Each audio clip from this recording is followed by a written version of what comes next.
with your case one, your first case. The meter is running. I am on the clock. Here we go with my billable hours. Number one, the New York Giants should select either Abdul Carter or Travis Hunter, who's ever there, and then acquire a second first-round pick and draft a quarterback. And somebody like Jackson Dart of Ole Miss, guys, is going to be there. And if you're the Giants, you get one of the best players in the draft. You still need to solidify the quarterback position. And someone like Jackson Dart would be a great second pick. When do I get to bang this? Now, okay, object. I object. I was waiting for that the whole time.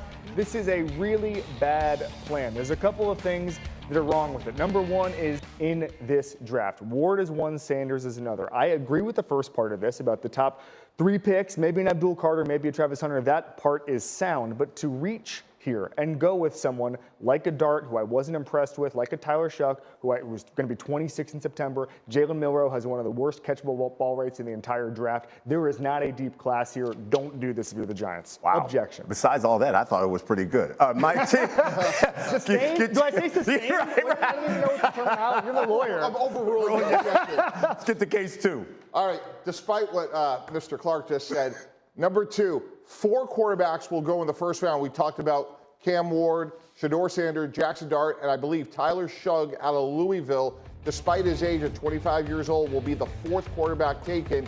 And I think this class is a little bit underrated. We heard what Kevin's concerns are, but I think those 4 quarterbacks will go in the first round, and I believe all 4 will turn out to be good NFL starters.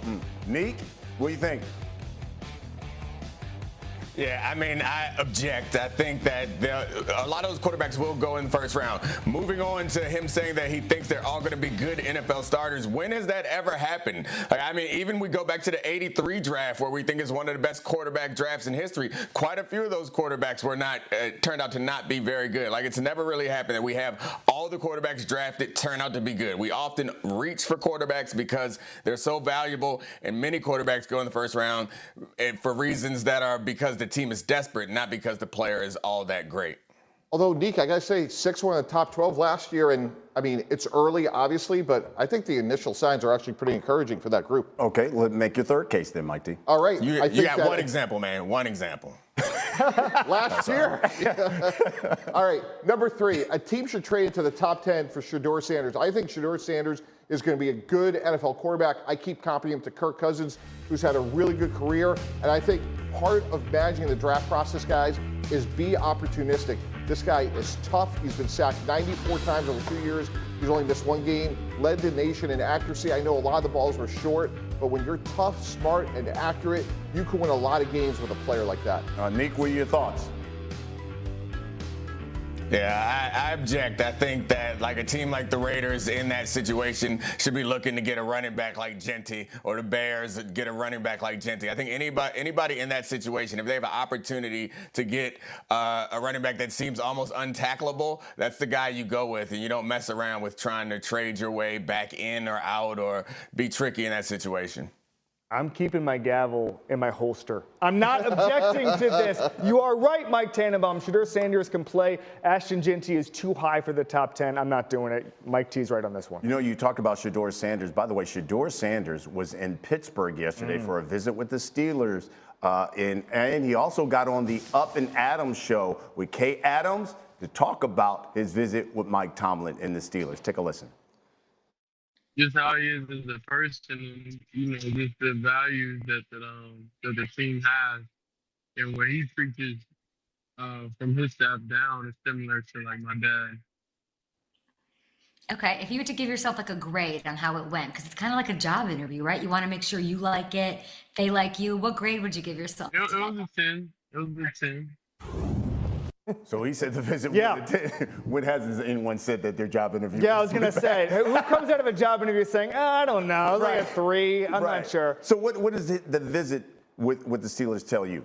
First of all, the Steelers don't mess around on their visits. They're not going to waste a plane ticket here on a visit like this unless they were serious. They did not go to Boulder, their top brass, to scout Shedeur Sanders at the Pro Day. That tells me the market has changed. Now, what has changed within that? First of all, maybe Shedeur Sanders is sliding to either their pick in the bottom half of the first round or to a feasible spot where they could trade up 4 or 5 spots and they don't have to sell the farm. The other option is that maybe they think either Aaron Rodgers isn't coming or that they want to hustle Aaron Rodgers' decision up and say, hey, if you don't sign here soon, we might take a quarterback, we might take the first round pick we could have used to help you. That's going towards a quarterback. It's changing the entire dynamic here. The Steelers are serious. Yeah, I say it a little bit differently, Kevin. I like it for both. And here's what I mean by that. Go get Aaron Rodgers. Look, your owner came out at the league meetings and basically said he's going to be a Steeler. Let's take them at their word, but let's win for today, develop for tomorrow. What do good organizations do? They're opportunistic. I think this was a really smart visit. And again, I had it in my mock draft, but if Shedeur Sanders gets to 10, I think the Bears have had a great offseason. They have attacked their needs. When you do that, guys, it gives you draft day flexibility. The Bears are more than one player away. Look for them at 10 to come back out of there and somebody to come up like the Steelers and get someone like Shedeur Sanders. And my gosh, like if you're the Steelers and you come out of this offseason with DK Metcalf, Aaron Rodgers, and Shedeur Sanders, tip of the cap. That defense may not be elite. It's still really good. You have a Hall of Fame coach.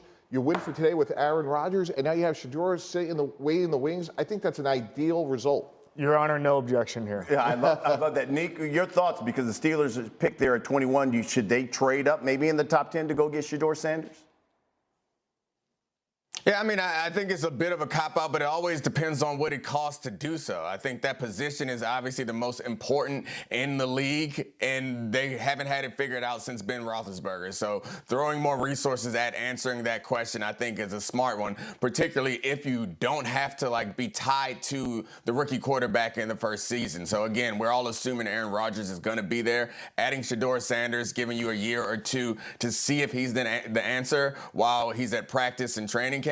And then you can decide when you're back up in the draft in a few years whether you have your quarterback in your building or you want to keep throwing resources at that problem until you solve it, because they won't be a championship organization again until they have an answer at that position. You know, every year our NFL insider Jeremy Fowler speaks with NFL executives, and he just wrote something on ESPN.com about one of those execs talking about Shedeur Sanders. I want you guys to take a look at this, and this is what that executive who wanted to remain anonymous said about Shedeur Sanders. If it was me, I couldn't do that, talking about moving up in the top 10 to go get him. Not a great athlete, not big, not strong, undisciplined game, comes with scrutiny.